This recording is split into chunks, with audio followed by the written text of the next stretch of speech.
It's not asking how much is in the account. Present value. That's completely different. I mentioned this specifically a few days ago, kind of obliquely, but the idea is if I deposit $1,000 at the end of the year, let's say at a 5%, you did it at 5%, I think. I asked you how much money do you need to put in now for there to be $1,000 in there, and it was like $962.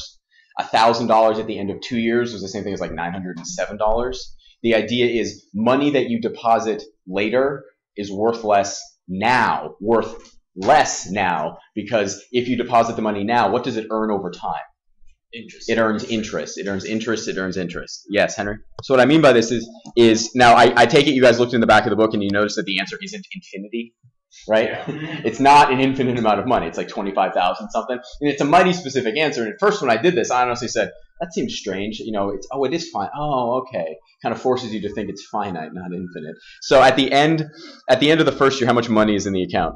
Oh, so the first deposit, how much goes in there? 1,000. Suppose a farmer expects to earn 1,000 worth of Christmas trees once a year forever with the first sale in the immediate future. So right now there's $1,000, right? So then here's your we'll call this now, okay? After 1 year, there's still going to be that $1,000. What happens to that $1,000? It became 1,000 times 1.04. 1,000 times 1.04. But is that exactly what it's asking about in this question? It's asking for present value. It's asking for present value. So instead of going forward, we're kind of going backwards. We're kind of going backwards, right? We're kind of collapsing this sum into something that's going to be a lot of things that are getting smaller. So if I put $1,000 in here, how do you figure out how much $1,000 is worth at the end of 1 year? How do you figure that out? What's the present value of $1,000 in 1 year? And it's 4%, right? 4% interest. How do you figure that out? James, what is it? It's 1,000 times. Yep. 1 over. Yep. 1.04. 1.04. Exactly. Did anybody do that out? What does that equal to? Can someone do that out for me, please? 1,041. Nope. It should be smaller. Oh. 961 point what? Yeah, that was that 962 I was trying to remember. Yeah, exactly, right? So that's the present value after this one, right? So at the end of 2 years, so this one is actually worth 961. So at the end of 2 years, you put in this $1,000, right? But then what is this worth? It's 1,000 over what? Times 1 over what? Times 1 over what? If you go back 1 year to 1 over 1.04. To the square. 1.04 to the square, right? So what is that worth? Someone do that out for me. I think it was like 900 and what? Something? 900 and going once, going twice. What is it? Let's write it out a little bit differently. It looks like it possibly could because it's going to be a geometric series, but we have to write it out as such. So this is the present value of the initial deposit, and I'll turn this off here. That's the present value of the initial deposit, and I'll use a different, oh, it's okay. Plus, what's the present value of the second deposit? 1,000 times 1 over 1.04.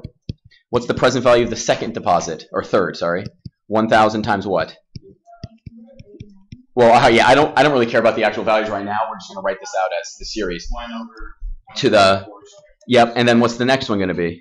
1,000 times 1 over 1.04 cubed, exactly, right? And now you've established what the pattern is. You've established the pattern. So is this a geometric series? What is the ratio going to be? 1 over 1.04. 1 over 1.04. And we know that the sum is going to be the initial value, 1,000, over what? 1 minus 1. Yeah, what's the, sorry, let's write out the general form first, sorry. What's that general formula? There we go.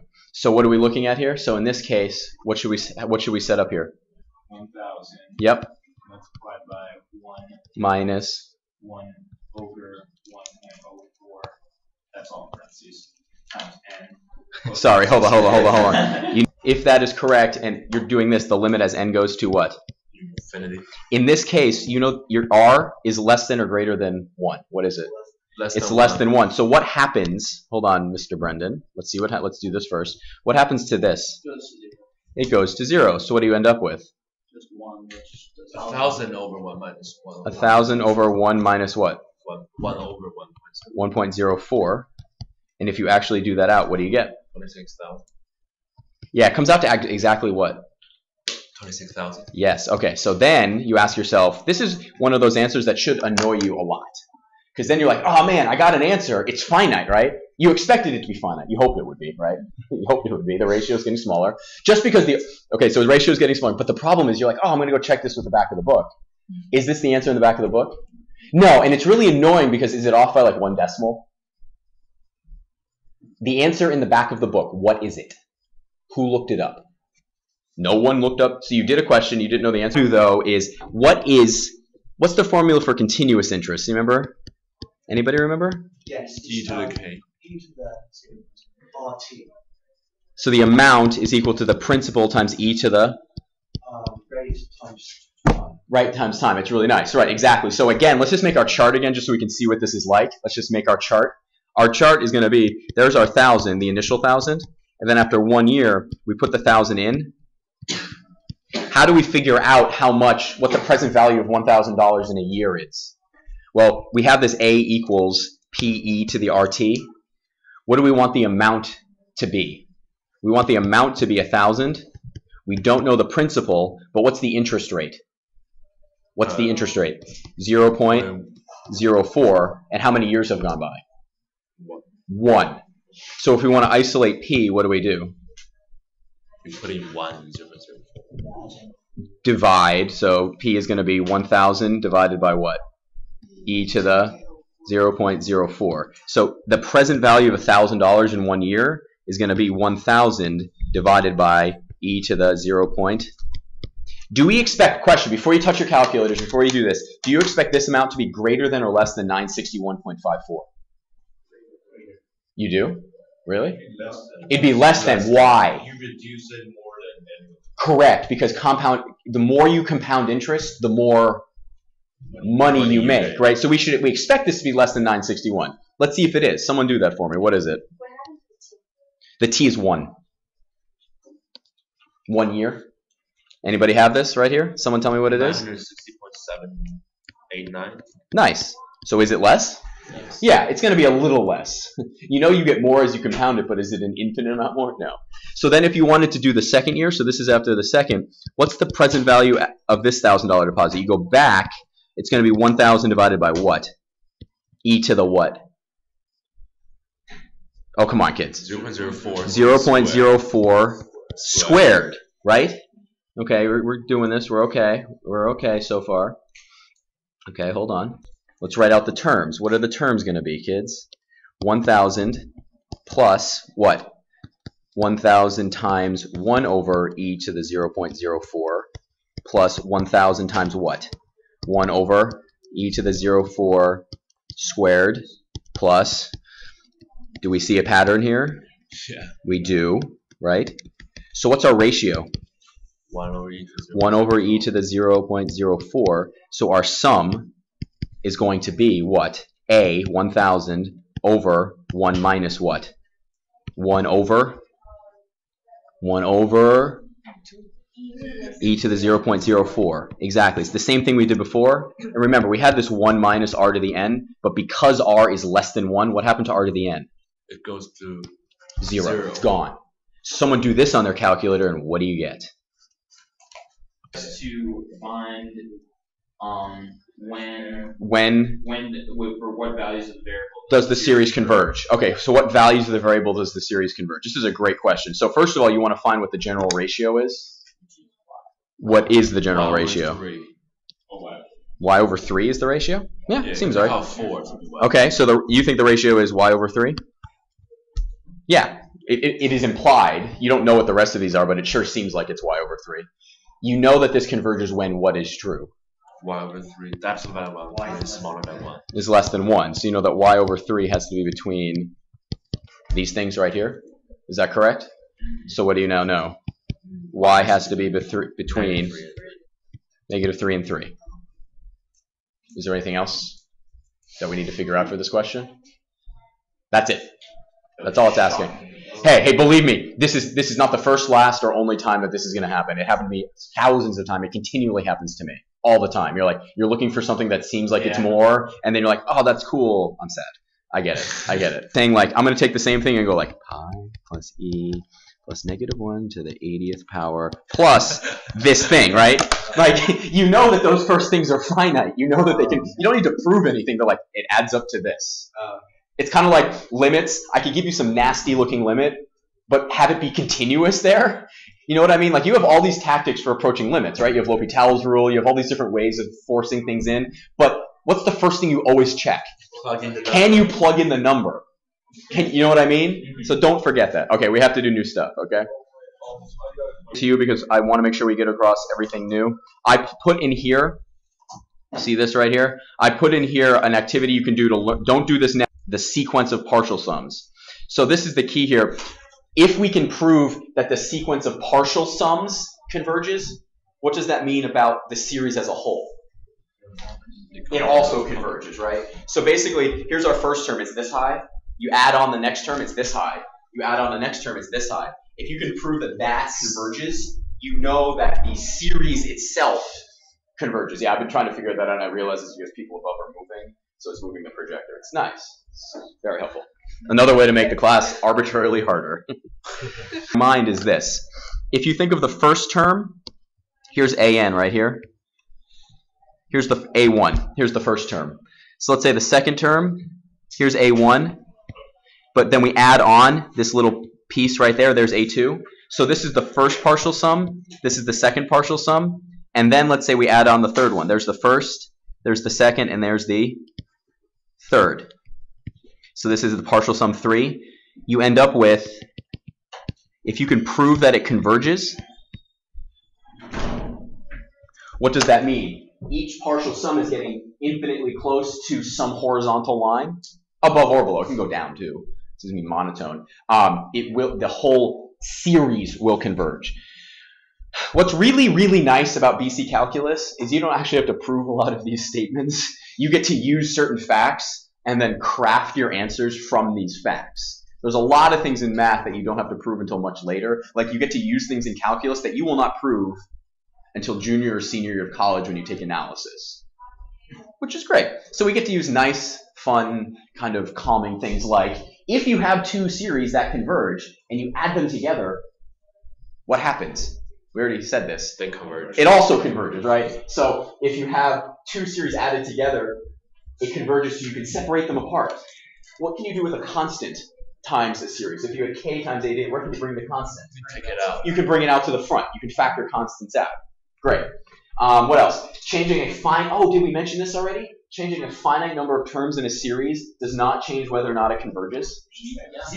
Oh, we just talked about it. We believe that. Oh, and here's another one. If the terms don't go to 0, what happens when you add them all up? That it goes into the new negative. Yeah, it's going to diverge. If the terms don't get smaller and smaller and smaller, what's going to happen? It's going to blow up, right? So, like, if the smallest it can possibly get is 1 times infinity, it's still going to blow up on you. Okay, what else? If the sum from 1 to infinity of an diverges, then it also diverges when you multiply it by k. You can't multiply a divergent series by anything to make it, by any constant, and make it not diverge. You can multiply it by some other form of really powerful infinity or 0, right? But no, not by a constant. So what about this one? Don't write anything down. Just take a look at this. Does this converge? Does it diverge? When you have an answer or justification, raise your hand. Do you think that this converges? This series. So in this case, you know, just to write this out properly, the limit as n goes to infinity of 1 minus e to the negative n, what is that going to be? 1, which is not equal to 0, so it diverges. Does that make sense? What's going on is each individual element isn't creeping towards 0. It's creeping towards 1. Okay, let's look at another one. It says that's the function 1 over x. Everybody's okay with that? Yeah. It tells you that the area of this is what? 1. And then what's the area of that? 1/2. And then what's the area of this? 1/3. Okay, that's true. Does this help us at all? What do you think? Yeah. Let's give it a try. What's the integral? What do we think of 1 over x? It's x value of x. So it'll be And we're going from what to what?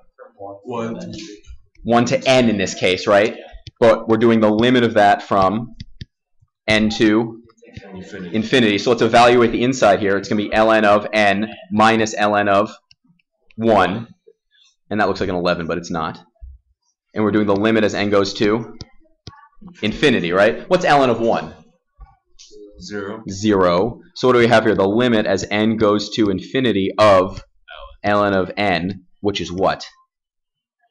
What's the natural log of something huge? Something huge. Something huge. Big bingo. So what do we now know? This right here, we know that this, what does it do?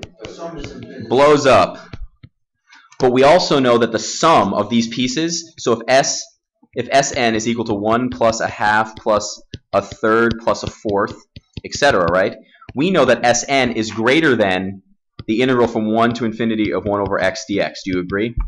We stated already, clearly by that picture, those things are bigger, right? But we now know that this right here blows up. So therefore Sn blows up. Does that make sense? Be careful. If you're above something that blows up, it also blows up. If you're below something that converges or doesn't blow up, it also converges, right? But what happens, let's say we proved that this thing, this integral right here, let's say for some reason this went to 7. If you're above something that converges, what do you know? Don't know. Nothing. Nothing. Be careful. Be really careful. So if we know something is above and we prove that the floor explodes, you're done. It explodes as well. But if you're below something that converges, you're fine. So what happens if you prove I'm below something that doesn't converge? What do you know? Nothing. Nothing. So there's 2 cases that are helpful and 2 cases that are not helpful. Yes, did you have a question, Eden? What do you mean? Is the exact opposite thing we're talking about here. Yeah. Oh, thank you. Thank you. Or you hope that this right here converges, because then it would tell you something helpful. If it doesn't converge, it doesn't tell you anything new. Wait, what about 1? Because you started from 1. Well, you can examine it. It starts to the right a little bit. Okay, so here's the idea. We knew from 9.1 that if a sequence is bounded in monotone means it's strictly increasing or decreasing, then it converges. We've used that. We've said that if the sequence of partial sums converges, then the series converges. That's what we used already. But this is the integral test that we just used. If, suppose a to the n is some function of n, so each element of the series is based on this function, where f of x is decreasing in positive, that's monotone and positive, then if this converges, then if the improper integral converges, then the sum of the series converges. If this diverges, then it diverges. Does this make sense? But the other 2 cases don't help. Be very, very careful. And just to wrap up, because you got to go here, you're going to see this too. This is the last thing. You're going to read about it a little bit. This is a P series right here. Just to give that word out in your head, you're going to read about it. That's it. Okay, I'm not going to get into depth. Okay, your homework is in